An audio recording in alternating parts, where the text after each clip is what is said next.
Hey guys, Joe here, and here I am to talk to you about the top 5 free-to-play games that were actually done right and are pretty balanced for being free-to-play. Now there are a lot of pay-to-play games and pay-to-win games, but these will be going over the top 5 free-to-play. I recommend all these games. They're all personal games that I do like quite a bit, so if you want a fun game or if you just want a game where you don't have to pay to win, these will definitely be very good for you.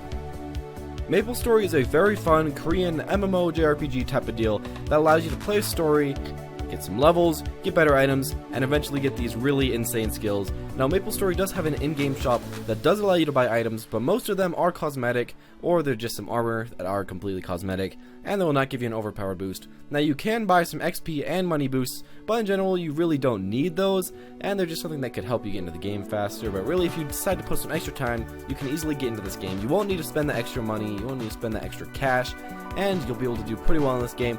Now sometimes you will want some of that really nice cosmetic stuff, but that's with everything in this list. But you do not need to buy the cosmetics, and you'll just do fine as yourself, just playing some regular Maplestory.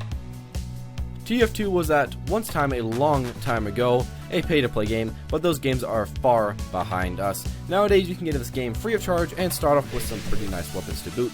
Once again, the beginner weapons in this game are actually pretty good, and pretty much as good as the ones that you could buy with a bonus of money. And a really nice thing is that you can't buy the weapons in the in-game shop.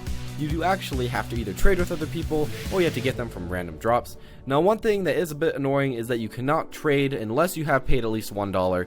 So it's a little bit annoying, and another thing is that you may not be able to get those super fancy hats, but really if you don't care much about cosmetics, then it's all fine. The starting guns you unlock are all pretty much as balanced or even better than the guns you'll actually unlock later on. The starting ones are pretty much the best ones, and most high level players use these over the newer gimmicky ones. This lets a beginner have just as much of a chance to win as a seasoned veteran, and really allows a fair playing field. Star Wars: The Old Republic was at the start a pretty expensive game with a very expensive starting cost, but not too much stuff to actually buy in the game, which is kind of nice. Now that they have gotten out of that pay-to-play action, they added a little bit of new weapons that you can buy with real money, but none of them have really overpowered features, so it is pretty balanced now that it actually is free to play. You can play pretty much all of the storyline and experience the entire game just as well as somebody that would have paid wads and wads of money just to throw around. It's one of the best MMORPGs I've actually ever played, and the game really feels like you are not being punished just for not paying the money to the company that wants it. Planetside 2 is a newish 2012 game that provides a new look into the future of FPS and war genre altogether. You can choose out of 3 factions, all with bonuses and faults, but the question is, why is it good, and why is it a good non-pay-to-win game? Well, the first thing is that with Planetside 2, the weapons are very similar, which might sound bad, but in this case it's actually good because it means one blaster really isn't that much stronger than another one. You don't really have to pay cash to actually get a better blaster. You might get one with cash that gives you one shot less, but usually has one downside. So really it is a pretty balanced game, and you can't just use the normal weapons that you get at the beginning. Now I must mention that you can pay to get a little bit more cert points or upgrade points. You can do this by getting weekly or monthly subscription fees, which will give you those extra cert points so you can level up faster. But once again, you don't have to pay for that, and if you just put a little bit more time into the game, you can get just as much cert points as somebody that would actually pay a lot of money for them. The number 1 spot was actually kind of a big mix-up for me between Dota and League of Legends, but I did have to choose Dota for the fact that you do not need to actually buy any characters or really buy any XP boosts.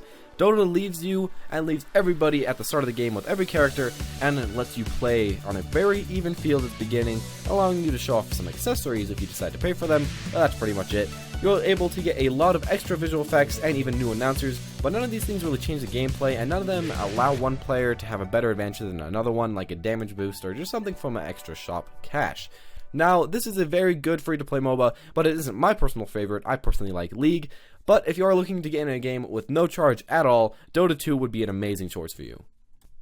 Thank you all for watching. If you did enjoy, make sure to smash that like, comment, and subscribe button, even though you've probably already subscribed if you watched this video. But if you haven't, make sure to press those buttons. Also press that favorite button, because everybody always does the favorite button. It is the most used button in the world, so give that button some love. Thank you guys for watching, and I'll see you all next time.